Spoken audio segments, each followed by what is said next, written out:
আচ্ছা, বলতে পারেন দেশ স্বাধীন হওয়ার পর কোন দেশের মধ্যে এইভাবে হিংসা দেখা গেছে, এইভাবে তাণ্ডব লীলা দেখা গেছে, যেটা আমরা বাংলাদেশে দেখতে পাচ্ছি? বাংলাদেশের মানুষেরা, মানে বাংলাদেশের বলা ভালো, বাংলাদেশের যারা মৌলবাদে বিশ্বাস করেন, যারা মৌলবাদী মানুষ, তাদেরকে আমরা বলতে শুনছি যে বাংলাদেশ নাকি স্বাধীনতা লাভ করেছে। আপনারা বলুন তো, যে কোন দেশ স্বাধীনতা লাভ করার পরে এইভাবে দেশের মানুষকে হত্যা করে বেড়ায়, এইভাবে দেশের গর্বের জায়গাগুলোকে ধ্বংস করে বেড়ায়? আমরা গত 3-4 দিন ধরে সংবাদ মাধ্যমে এবং সোশ্যাল মিডিয়ায় চোখ রেখে যা দেখতে পাচ্ছি, তাতে কিন্তু আমাদের চোখের সামনে এই বাস্তব চিত্রটাই উঠে আসছে। এই বাস্তব চিত্রটাই উঠে আসছে। বাংলাদেশিরা বলছেন যে দেশ স্বাধীন হয়েছে, যে শেখ হাসিনার সরকারের পতন ঘটিয়ে, শেখ হাসিনার মতন একজন স্বৈরাচারীর পতন ঘটিয়ে তার কবল থেকে, তার শৃঙ্খল থেকে দেশকে মুক্ত করেছে, দেশকে স্বাধীনতা এনে দিয়েছে। আর সেই মানুষগুলোই কিনা দেশের মানুষকেই নির্বিচারে হত্যা করে চলেছে। আপনারা ভাবতে পারছেন যে এরা কারা? এরা কারা? আমরা তো কিছু ভেবে উঠতে পারছি না যে এই মানুষদের ঠিক কী আখ্যা দেব। কেননা এই জবে থেকে শেখ হাসিনা ভারতবর্ষে চলে এসেছেন, মানে আমাদের দেশে চলে এসেছেন, ঠিক সেই তবে থেকেই দেখছি যে বাংলাদেশের রাজপথে একটা তাণ্ডব নৃত্য চলছে, একটা তাণ্ডব লীলা চলছে। এই প্রতিবেদন পেশ করা পর্যন্ত আমাদের কাছে অলরেডি 200 জন মানুষের উপরের মৃত্যুর খবর এসেছে, যে অলরেডি ইতিমধ্যেই 200 জন মানুষ মারা গেছেন। জানি না আরও কত মানুষ মারা গেছেন, কেননা সব খবর আমাদের কাছে এসে পৌঁছয় না। আর সরকারি হিসেব সবসময় আমরা জানি, যা ঘটে তার থেকে কমই আমরা পাই। সুতরাং এক্স্যাক্ট সংখ্যাটা কি, মৃত্যুর এক্স্যাক্ট সংখ্যাটা কি, সেটা আমরা কেউ জানি না এখনো পর্যন্ত। দিকে দিকে দিকে দিকে অরাজকতা, দিকে দিকে আর কি বাংলাদেশের প্রত্যেকটা হাসপাতালে মানুষ এই মুহূর্তে চিকিৎসারত, এই মুহূর্তে মানুষ চিকিৎসারত। আপনারা ভেবে দেখুন তো, কোথায় দেশ নাকি স্বাধীনতা লাভ করেছে, মানুষ আনন্দ করবে, মানুষ উৎসব করবে, তা না, ওনারা আর কি খুনের, মানে রক্তে রাঙিয়ে দিয়ে, দেশকে রক্তে রাঙিয়ে দিয়ে ওনারা সেই উৎসবে মেতেছেন, যেটা কিন্তু কখনোই কাম্য নয়। যদি শেখ হাসিনা একজন স্বৈরাচারী মানুষ হয়ে থাকেন, একজন স্বৈরাচারী নেত্রী হয়ে থাকেন, তাহলে জেনে রাখুন এই মুহূর্তে বাংলাদেশের প্রত্যেকটা মানুষ যারা এই তাণ্ডব লীলায় অংশগ্রহণ করেছে, তারা প্রত্যেকেই এক একজন স্বৈরাচারী, প্রত্যেকেই এক একজন স্বৈরাচারী। আমি এর থেকে তাদেরকে আর অন্য কিছু আখ্যা দিতে পারছি না, বা এর থেকে যদি খারাপ কিছু তাদেরকে আখ্যা দেওয়া যায়, সেটাও হয়তো কম হয়ে দাঁড়াবে। আপনারা দেখেছেন 2 দিন আগের ঘটনা, যেই দিন শেখ হাসিনা উড়ে আসলেন আমাদের ভারতবর্ষে তৎকালীন পরিস্থিতিতে, সেই দিন গণভবনের কথা তো ছেড়ে দিন, আমি গতকালকের প্রতিবেদনে বলেছি, ধানমন্ডির যে 32 নম্বরের যে বাড়িটি আছে, মানে 32 নম্বর ধানমন্ডির যে বাড়িটি, যেটা আমরা জানি আর কি, যে ওটা বাংলাদেশের সর্ববৃহৎ একটা জাদুঘর, সবথেকে বড় জাদুঘর, মিউজিয়াম। সেই মিউজিয়াম, মানে ওটাই আর কি শেখ মুজিবুর রহমানের বাড়ি। 1975 সালের 15ই আগস্ট তৎকালীন দুষ্কৃতীরা, তৎকালীন মৌলবাদীরা ওই ঘরের মধ্যেই ওনাকে, ওনার পরিবার সমেত হত্যা করেছিল। শুধু প্রাণে বেঁচে গিয়েছিল শেখ হাসিনা এবং তার বোন, যেহেতু তারা আর কি শিক্ষার জন্য বাইরে ছিলেন, পড়াশোনা করতে বাইরে গিয়েছিলেন, তাই তারা বেঁচে গিয়েছিলেন, নাহলে তারাও হয়তো বেঁচে থাকতো না। পুরো শেখ মুজিবুর রহমানের পরিবারকে আর কি মেরে ফেলে দেওয়া হয়েছে, হত্যা করা হয়েছে। আর সেই বাড়িটাতেই আর কি শেখ মুজিবুর রহমান দেশ স্বাধীনতার পূর্বে মানে মুক্তিযুদ্ধের পূর্বে ওইখানে বসেই আর কি তার দলের বিভিন্ন সদস্যদের সাথে, গুরুত্বপূর্ণ সদস্যদের সাথে বসে মিটিং করতেন। ওখানে ওখানে এমন অনেক কাগজপত্র ছিল, এমন অনেক দলিল ছিল যেটা কিনা খুবই গুরুত্বপূর্ণ দলিল, গুরুত্বপূর্ণ আর কি তথ্য, সেগুলোকে কিন্তু এই মৌলবাদীরা সম্পূর্ণরূপে জ্বালিয়ে দিয়েছে। সেই বাড়িটাকে পুরো তছনছ করে দিয়েছে। ভেবে দেখুন আপনারা যে বাংলাদেশ স্বাধীন হয়েছে। গতকাল ফেসবুকে বাংলাদেশের একজন যুবককে বলতে শুনলাম যে বিএনপি করে একজন ভদ্রলোক, মুসলিম ভদ্রলোক, উনি একজন বাংলাদেশের সাধারণ নাগরিক, উনি চায়ের দোকান করে খান। ওনার অপরাধ কি? বিএনপি করা সত্ত্বেও ওনার অপরাধ, উনি চায়ের দোকান করে খান। ওনার দোকানে আওয়ামী লীগের কয়েকজন সদস্য গিয়ে বসে চা খেতে খেতে একটি সভা মতন করেছিলেন, মানে মিটিং করেছিলেন। ওনার দোকানে যেহেতু চা খেয়েছেন, ওনার দোকানে বসে, এটাই ওনার অপরাধ হয়ে গেছে। তাই ওনাকে এমন মান মেরেছে, এমনভাবে আর কি বাঁশ দিয়ে পিটিয়েছে যে উনি এই মুহূর্তে বর্তমানে বাংলাদেশের একটি হাসপাতালে চিকিৎসারত। আচ্ছা আপনারা বলুন তো, এটাই কি স্বাধীনতা? আমরাও তো একটা সময় পরাধীন ছিলাম। আমাদের দেশকে আর কি ইংরেজরা পরাধীনতার শৃঙ্খলে বেঁধে দিয়েছিল। তো আমরা যেদিন ইংরেজদের হাত থেকে স্বাধীনতা পেলাম, ইংরেজদেরকে আমাদের দেশ থেকে বিদায় করে আমরা স্বাধীনতা লাভ করলাম, ভেবে দেখুন তো সেই দিনটার কথা। আমাদের পূর্বপুরুষরা সেই সময় কি এইরকম হত্যালীলা চালিয়েছিলেন? না সারা দেশব্যাপী মিষ্টি বিতরণ করেছিলেন। একজন দেশবাসী আরেকজন দেশবাসীকে গলায় জড়িয়ে ধরেছিলেন, বুকে জড়িয়ে ধরেছিলেন। কোনটা করেছিলেন? এইভাবে হত্যালীলা চালিয়েছিলেন, নাকি আর কি আলিঙ্গন করেছিলেন, নাকি মিষ্টি বিতরণ করেছিলেন, নাকি জায়গায় জায়গায় আর কি উৎসব হয়েছিল, আবির দিয়ে উৎসব হয়েছিল, রক্তের উৎসব হয়নি, যেটা বাংলাদেশে আমরা দেখতে পাচ্ছি?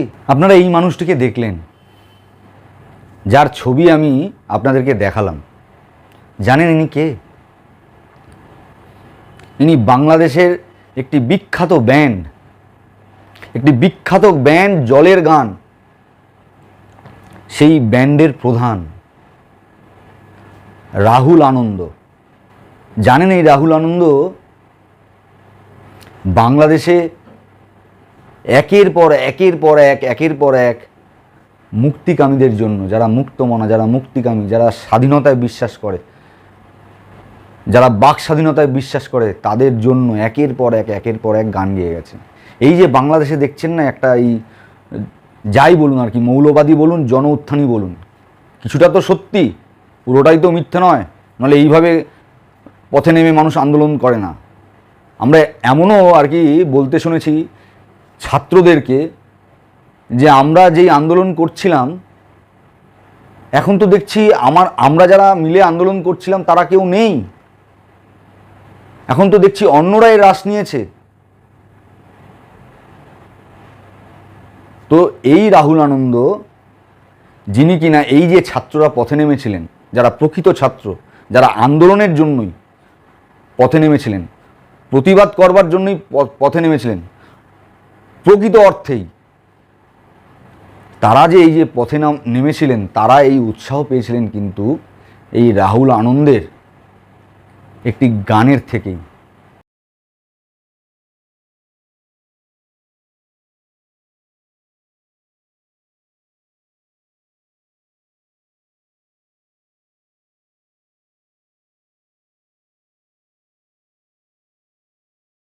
আপনারা দেখলেন, আমি আপনাদেরকে দেখালাম যে ওনার বাড়িতে আর কি কত রকমের বাদ্যযন্ত্র ছিল, প্রায় 200টির উপরে বাদ্যযন্ত্র উনি নিজে আবিষ্কার করেছিলেন, উনি নিজে হাতে বানিয়েছিলেন।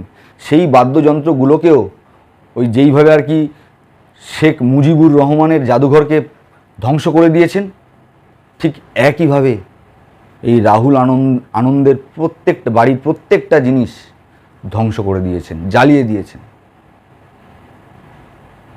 তো এই দেখে আমাদের যেটা মনে হচ্ছে যে আজ বাংলাদেশ সত্যি সুখে নেই। বাংলাদেশ শান্তিতে নেই। আপনারা দেখেছেন ওই জলপাইগুড়ির বর্ডার অঞ্চলে হিন্দুরা তাদের সব কিছু ছেড়ে দিয়েছে, এমনকি পরনে জামাটা পর্যন্ত পরে আসেনি। এরকম বহু মানুষকে দেখলাম, শয়ে শয়ে মানুষ, হাজারে হাজারে মানুষ ওই জলপাইগুড়ির বর্ডার অঞ্চলে এসে ভিড় জমিয়েছেন। তারা একটাই কথা বলছেন যে আমাদেরকে গুলি করে মেরে ফেলুন, বিএসএফকে বলছেন আমাদেরকে গুলি করে মেরে ফেলুন, তাও আমাদেরকে ভারতে ঢুকতে দিন। কতটা যন্ত্রণা নিয়ে এই কথাটা বলতে পারে ভাবুন তো, কতটা যন্ত্রণা বুকে নিয়ে মানুষ এইভাবে বলতে পারে ভাবুন তো। আজকে বাংলাদেশের হিন্দুরা কতটা যন্ত্রণার মধ্যে আছে, কতটা যন্ত্রণার মধ্যে আছে।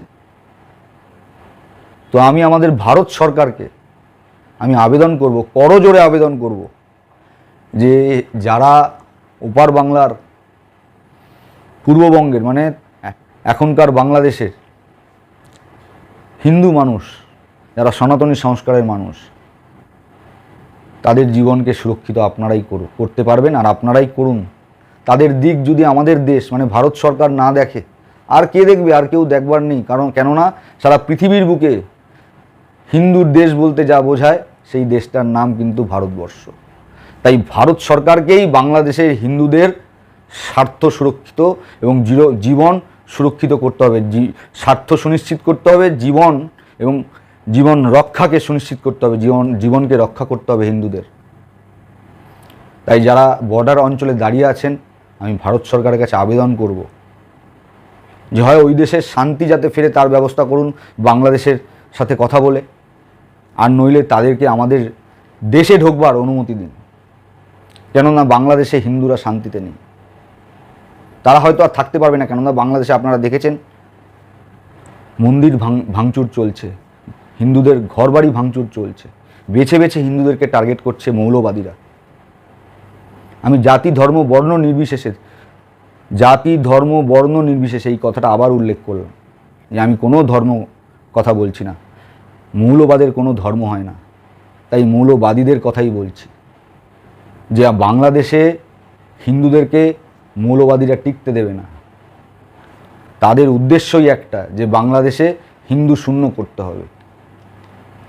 তাই ভারত সরকারের কাছে আবেদন করব যে তাদের জীবনধারণ পদ্ধতিকে সুনিশ্চিত করুন, রক্ষা করুন, আর নইলে তাদেরকে বর্ডার থেকে আমাদের দেশে প্রবেশ করতে দিন।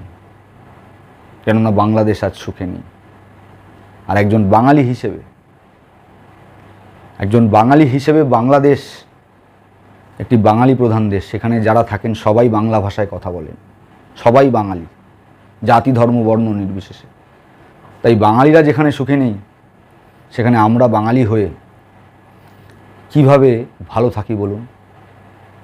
তাই রাতে ঠিক মতন ঘুম হয় না, ভাবি আবার কোন একটা খবর আসলো, আবার কতজন মারা গেল, কতজন মারা যাওয়ার খবর জানি না আবার শুনতে হবে।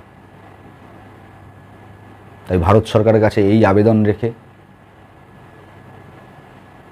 আমার যে যন্ত্রণা, সেই যন্ত্রণা আপনাদের সম্মুখে ব্যাখ্যা করলাম, তুলে ধরলাম, এবং আজকের আমার এই প্রতিবেদনটি শেষ করব ওই জলপাইগুড়ি বর্ডার অঞ্চলে যে সকল হিন্দু মানুষরা অপেক্ষায় রত, আর্তনাদ করছেন যে আমাদেরকে ভারতবর্ষে ঢুকতে দিন, নইলে আমরা বাঁচতে পারবো না।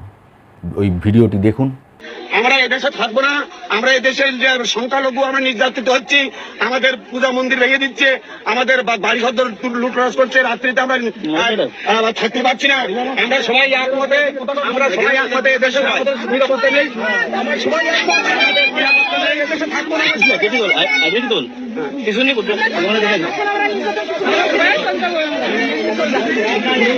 কথা বলো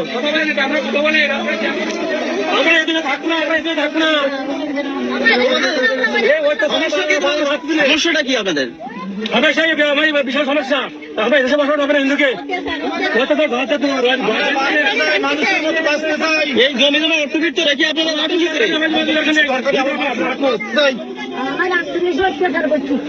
রাতে ঘুম নেই। সবাই দেশের মাটির মায়া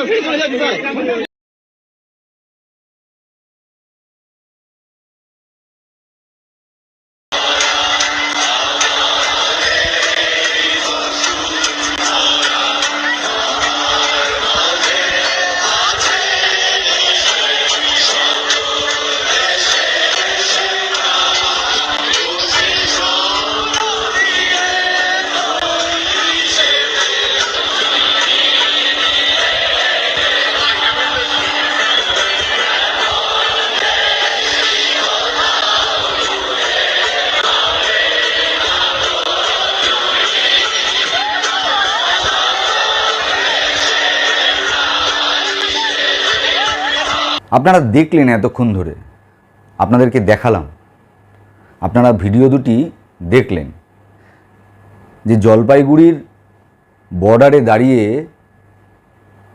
বাংলাদেশের সংখ্যালঘু হিন্দুরা কিভাবে ভারতবর্ষে প্রবেশ করবার জন্য কাতর আবেদন জানাচ্ছেন। তারা বলছেন যে আমরা থাকবো না এদেশে, এ দেশ আমাদের বসবাস করবার জন্য উপযুক্ত নয়, সুতরাং আমরা এদেশে থাকবো না, পরিষ্কার তারা জানিয়ে দিলেন। এবং আপনাদের সম্মুখে আমি যে আরেকটি ভিডিও তুলে ধরেছিলাম সেখানেও আপনারা দেখলেন যে রাহুল আনন্দ, আমি আপনাদেরকে ছবিগুলোও দেখিয়েছি, সেই রাহুল আনন্দ, যেই রাহুল আনন্দ কিনা আপনাদেরকে কিছুক্ষণ আগেও বলেছি, আবারও বলছি, যে বাংলাদেশের এই যে আন্দোলন, এই আন্দোলনের সবথেকে যেই গানটি অবদান রেখেছিল বাংলাদেশের মুক্তকামী মানুষদের জন্য, বাংলাদেশের ছাত্র যুব সমাজের জন্য, সেই গানটিই হলো এই দ্বিজেন্দ্রলাল রায়ের লেখা এই ধনধান্যে পুষ্পে ভরা এই গানটি। এবং এই গানটি গেয়েই উনি কিন্তু সবাইকে উদ্বুদ্ধ করেছিলেন। আপনারা দেখলেন যে সেই ছবিগুলো দেখালাম আপনাদেরকে, যে সেই রাহুল আনন্দের বাড়িও কিভাবে জ্বালিয়ে দিয়েছে এবং ওনার নিজের হাতে তৈরি করা 2 থেকে 3 হাজার বাদ্যযন্ত্র কিভাবে এই দুষ্কৃতীরা, এই মৌলবাদীরা ধ্বংস করে দিয়েছে। যেই বাড়িতে ফ্রান্সের প্রেসিডেন্ট পা রেখেছেন সেই বাড়িটিও, কেননা ফ্রান্সের প্রেসিডেন্ট গান বাজনা খুব ভালোবাসেন, তাই উনি নিজের উদ্যোগে রাহুল আনন্দর সাথে দেখা করতে ওনার বাড়িতে এসেছিলেন। বাংলাদেশের জন্য এটা কতটা গর্বের ভাবুন তো। সেই বাড়িটিও জ্বালিয়ে দিয়েছে। তাই বলছি যে বাংলাদেশ আজ শান্তিতে নেই। বাংলাদেশের সংখ্যালঘুরা সর্বোপরি জাতি, ধর্ম, বর্ণ নির্বিশেষে বাংলাদেশের কোনো মানুষই শান্তিতে নেই। বলুন কি বলবেন? যদি আপনাদের এই নিয়ে কিছু বলবার থাকে অবশ্যই কমেন্ট বক্সে কমেন্ট করে জানাবেন। আজকের মতো এখানেই বিদায় নিচ্ছি। দেখা হবে আবার পরবর্তী আরেকটি প্রতিবেদনে। আপনারা সবাই ভালো থাকবেন, সুস্থ থাকবেন। জয় হিন্দ, বন্দে মাতরম, ভারত মায়ের জয় হোক।